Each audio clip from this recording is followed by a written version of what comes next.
Gusto natin dito sa Proverbs chapter 13 verse 14.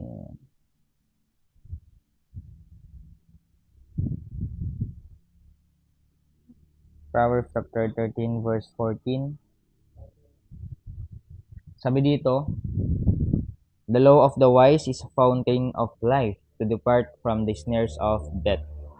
Let's pray. Panginoon pong salamat sa umagang na binigay po. Salamat Panginoon sa pagbigay Panginoon ng kalakasan na kami po ulit ay haharap at kami po ay matututo Panginoon.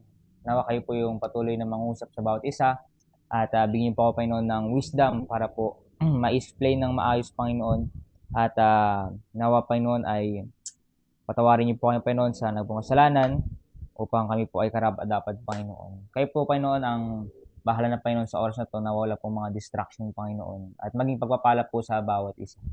Ito ang dalangin sa pangalan ni Jesus. Amen.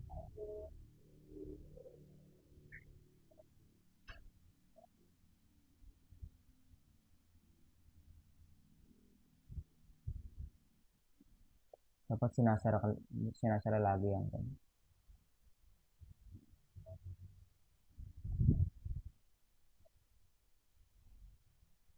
Ano po? Magkano? Kulang ng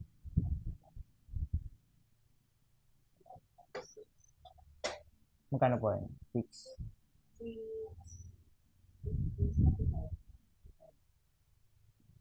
Sabi ko sa kanya eh, bilangin niyo po.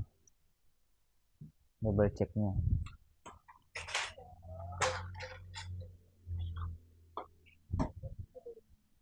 Binilang niya.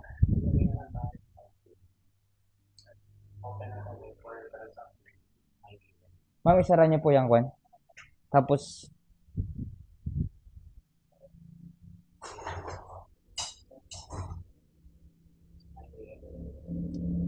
ah, 9 a.m. din yung nasa kwan natin eh. Post.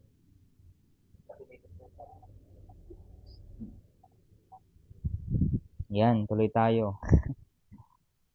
Yan. So, sabi dyan, sa Proverbs chapter 13 verse 14, the law of the wise is fountain of life. Yan. So dito, yung context nito is yung the teaching of the wise is a fountain of life, turning a person from the snares of death.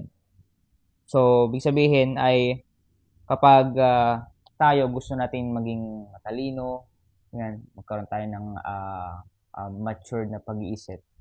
Siyempre, lalapit tayo sa Bible. And kapag hindi natin maintindihan, kailangan natin ng advisor or magtuturo sa atin. Yan. Like for example, mga pastor or mga mas marunong talaga. Yung na, ay nasabi ko rin nung kailan na hindi talaga sa taon, hindi sa kung alang taon na, kundi yung sa pagiging matured sa Bible. Kasi pag matured yung isang tao sa Bible, ay yun nga, makita talaga natin na siya ay pinagpapala ng Panginoon at alam niya yung tama at mali. Yan. At dito, makita natin dito na kapag yung wise decision, nagiging tama yung decision natin, na kapag tayo ay nagpapa-advise sa pastor. Pero kapag yun nga, nagpa-advise sa pastor, tapos nag-pray na tayo, andyan yung tamang decision at mangungusap yung Holy Spirit. And then meron dito yung context din or commentary ng uh, Proverbs or ano yung chapter 13. Sabi dito, the author says you should follow the commandments, listen to the wise, be clever, have good sense, and be a faithful messenger. Yun. So, kapag yung naging tayo, yung naging faithful tayo sa Panginoon, naging malapit tayo sa Panginoon, andun yung bibigyan talaga tayo ng talino, ng wisdom. At makita natin doon yung kapangyarihan ng Panginoon. And if you happen to be a messenger, sabi dito, failing to be follow these instructions will lead to poverty and disgrace. So kapag nag-fail tayo, hindi natin sinunod yung instruction ng Bible or ang salita ng Panginoon or kung gusto natin mas maintindihan yung man of God. Kapag hindi raw natin sinunod, yung mga instruction nila, tayo ay mapupunta sa magiging mahirap. Kaya nga kapag yung mga parents natin, 'di ba tama sila, lagi. Minsan nagkakamali lang naman sila. Kapag sinunod natin sila na, o ganito, gabi na, nung bata pa tayo, uwi ka na, o kaya, wag ka dito, baka mahulog ka, mapahamak ka. 'Di ba? Ang nangyayari kapag hindi natin sinunod sila ay napapahamak tayo. Ganun. Nagiging mahirap yung buhay. At ang mahirap pa dito kapag hindi natin sinunod yung law ng Panginoon na bawal yung ganito, wag gawin 'to. Actually, hindi naman talaga bawal, eh. Kumbaga mapapahamak kasi tayo, 'di ba? At sabi dito na tayo ay kapag hindi natin sinunod yung mga instruction, ay tayo ay mapupunta sa kahirapan at tayo ay yung tingin nila sa atin poor, tapos kasi nga walang kaalam-alam, hindi wise yung decision, hindi wise yung pag-iisip. Yan. At but fools hate to turn away from their evil deeds.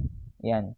So, doon makita natin dito na yung mga masamang gawain, nagagawa na rin natin yung mga masama kasi hindi natin sinunod yung instruction ng Panginoon. Yun yung mahirap kasi nga nagkakaroon ng curse. Doon sa La Union, ang daming ang daming mga bakla. Tapos nagiinuman. Nung andun kami, nung pagdating namin doon, tawag dito, umiinom na sila. Tapos, grabe, hanggang kinaumagahan, umiinom pa rin. Kasi ako nagpuyat din ako eh. Parang alas 6 na ako natulog. Grabe, umiinom pa rin sila. Tapos, di ba merong na natutulog na. May dumadating naman. May dumadating. Tapos, ang kon pa doon, napaka-kon pa doon, yung merong bata doon. So, parang mga 11 or 12, umiinom na. Grabe. Tapos, parang kakumpare niya lang yung mga kainuman niya. Pag nagsasalita yun, parang tatay din. Hindi siya yung parang tatay siya. Tapos, yung iba, kasi bata pa, binobola-bola nila, ganun, mga kaling birthday mo, ganun. Tapos, saan ka? Anong kukunin mo? Ganyan. Sa time mag-swimming. O, ikaw, kambing, kunin mo, kambing. Tapos, red horse, mga ganun.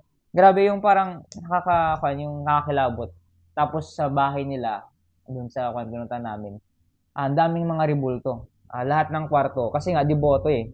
Daming kwarto. Tapos, nakakakuan yung parang hindi kasi ganun yung principle ng Bible. Hindi yun yung instruction ng Panginoon eh. Na walang rebulto, ganyan. Tapos, yung talagang curse talaga na lahat ng mga lalaki doon na influence ng yung mga pagkabakla. Ganun. Ang daming bakla doon na grabe. Yung parang second day ng gabi, ang daming mga pumunta. Tapos, meron pa time na yung mga lalaki din doon, ganito yan, ang gwapo nito, nakakilabot. Tapos, yung kapag titignan mo sila, inisip ko na kawawa sila kasi nga, pupunta na sa impyerno. Tapos yung kapag pinapanood namin yung video nila Lola, kasi meron yung video nila doon na nung last na hininga niya or nag-video kasi yung mga anak niya, nag-video sila, video call. Yung pagpapanoorin mo na malapit nang mamatay yung isang tao. Naka-video call yon. Tapos yung lola, kasi last na, hindi na makahinga. Tapos, yung parang panood din na gaganon na siya. Gaganon. Tapos, hindi mo alam kung pupunta ba sa impyerno or sa heaven. Ganun. Yung parang nakakilabot kasi nga, napaka-deboto nila. Tapos yung mga bakla doon kapag may mga events sa church, mga bakla yung mga nila, mga ginagamit nila, ganyan. Ganun. Kaya buti na nga lang na merong instruction ng Panginoon na kailangan nating gawin. Yan. Kasi inisip ko, ang sarap sanang mag-witness doon eh. Kaso nagiinuman, nagsusugal, ganun. Tapos ang ikli ng mga shirt nila hanggang dito, ganun. Pati bakla, nakakadiri, ganun. Nakakakuha yung parang nakakainis, ganun, yung may pakiramdam na ganun. Pero sabihan ng Panginoon, merong mga instruction ng Panginoon na wag kasi mapapahamak tayo. Gaya rin sa ating pinag-aaralan na nagiging, kaya nga yung parang lahat yung mga nagkandon, mga nagarilyo, mga naglalasing na hanggang umaga. Paano kaya yung buhay nila? Parang lalago ba pa kaya to? 'Di ba? Parang may mapupuntahan ba yung buhay nila? kung titingnan natin, kung sa mata natin, wala na eh. Bakit? Eh doon kasi, mata-turn siya as poverty. Kasi nga, puro sila inom. Eh anong nagagawa ng inom? Wala. Walang nangyayari. Kaya, napakahirap yung mga ganong sitwasyon na hindi nila alam yung kanilang ginagawa. Kasi hindi sila wise. Wala silang Panginoon. Walang Bible. Ganun. Kaya, dito, doon natin makikita yung kahit paano tayo, blessing sa atin, na merong Bible, na merong tayong pinagbe-base na may nagtuturo. Kaya blessing pa rin na dahil nga merong mga devotion, ganun, may mga preaching si pastor, doon tayo nare-remind. Yan. At yung dito, yung but fools hate to turn away from their evil deeds. Yan. Ngunit ayaw ng mga hangal na tumalikod sa kanilang mga masamang gawa. Yan. May mga tao talaga na parang tawag ito yung ayaw ng pakinggan yung mga salita ng Panginoon, ayaw sundin yung instruction kasi nga mamapaya sila. Ganun. Ayaw ko magdala ng Bible. Ang iba, ayaw nila malaman na sila ay Christian. Ganun. Nung time na yon, nung andun ako, pagdating ko, yung kasi parang anong gagawin ko doon, ang purpose ganun. Kasi titingnan lang ganun. Kasi hindi kami malapit, si Papa yung malapit doon. Kumbaga si Papa kasi yung talagang simula bata doon siya lumaki. Kasi ako naman, may business ako. Kung focus na lang ako dito kasi ang daming mga gagawin. Pero nag-decide ako na sige, punta ako to witness, mag-share.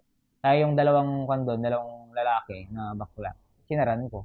At sa bayan ng Panginoon ay okay naman yung kanila na nakikinig naman sila. At praying na sana nga lumambot yung puso nila tapos ma-realize nila. Ma-realize nila na mali yung kanilang ginagawa. Ganyan. At mapupunta nila sa impyerno. Kaya nung after nun, yung talagang yung wisdom ng Panginoon andun. Sa una, parang ayaw ko kasi nga yung mga katabi ko is mga umiinom. Ganun, ang ingay nila. Pero wala eh, parang yung eagerness man na mag-share ng gospel andun. Kaya sana maging matalino tayo, maging wise tayo sa ating ginagawa.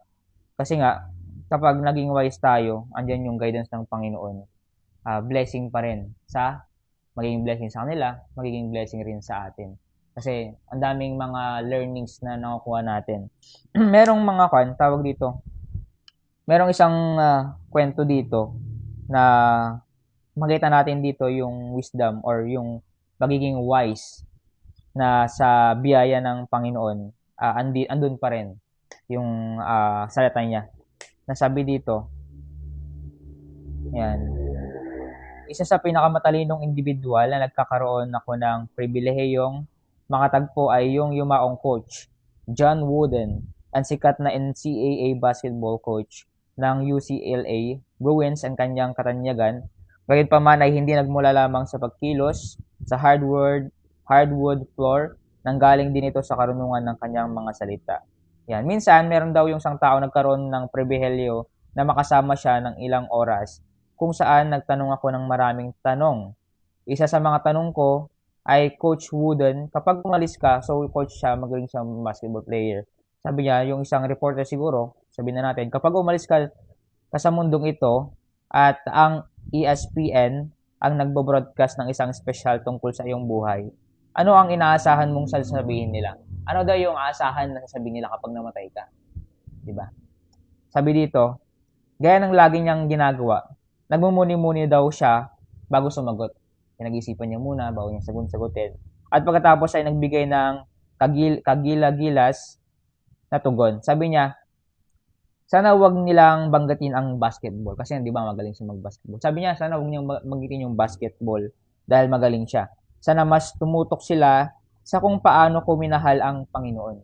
Di ba? Andun pa rin yung Panginoon. Andun yung pinupuri niya pa rin. Sabi niya, ang aking asawa, si Neil, at ang aking pamilya. Kumbaga, hindi niya tinataas yung kanyang sarili na nang namatay siya, hindi lang basketball kung bakit sikat sa ganyan. Kumbaga, andun pa rin yung yung pagiging humble niya kasi nga ang Diyos yung nagbigay sa kanya. Na kapag namatay siya, sana banggitin nila na ang Diyos, ang Panginoon, na bakit siya sumikat, bakit siya andyan. Hindi dahil sa kanyang sarili. Kumbaga, andun yung Panginoon sa kanya. Tapos sabi dito, ayan, yun. Kapag sinabi at tapos na ang lahat, iyon ang karunungan ng pinakamataas na pagpapahalaga. Na alam ng mga nasa paligid mo na mahal mo sila ng buong puso. Natuto ako sa isang matalinong tao at gusto kong ipasa ang parehong karunungan ng aking mga anak. Yan. Yung ang ganda nito na kailangan na maging tapat tayong lahat sa dakilang pagtawag ng Diyos sa ang ating buhay. Hindi pa rin yung pagiging makasarili. Kaya nga nung yung pinapanood yung video nung si lola ko, yung meron yung sa last, kasi ang dami niya ang dami niya mga inalagaan, mga apo. Kasi yung mga anak niya nag-ibang bansa. Kaya yung mga naiwan doon, mga apo, mga lalaki. Ganun. Tapos ang dami ding mga kamag-anak na pupunta. Ganun. Kaya sigurado na andun yung legacy niya na siya yung nag-alaga sa mga anak niya. Ganun. At praying na sana nga ligtas din si Lola. Ganun. Awan ko, kasi napaka deboto nila. Kaya ang dami nilang kondon. Pero sabihan ng Panginoon, andun pa rin yung pagiging yung instruction ng Panginoon na para maging wise tayo, maging tama yung decision, ang Diyos pa rin dapat yung sentro ng buhay natin. Kagaya ng kwento na sana hindi isipin ng tao na siya yung gumawa sa kanyang buhay, kundi ang Panginoon. Ang Panginoon sana yung maitaas. Kumbaga, nito, sayang naman ito. Kumbaga, kunyari bata pa lang, tapos ang sipag, tapos naglingkod sa Panginoon. Tapos, bakit namatay ito? Sobrang sipag nito sa Panginoon, naglilingkod. Kumbaga ganun, may legacy. Na sana, ganun din tayo. Na kapag namatay tayo sa mundo, merong masasabi yung mga tao, yung mga masasabi yung tao na sayang tong batang to na namatay na. Ganun. May mga positive, hindi yung, ay, mamarta ka ata. Okay lang na mamatay, masamang damo yan. Ang pangit naman, di ba? Kaya sana ngayong araw ay maging wise tayo, maging tama yung decision natin. At praying na sana lahat tayo ay maging matured sa biyaya ng Panginoon, maging matured dito sa Bible. Yan, let's pray. Panginoon, mabang salamat sa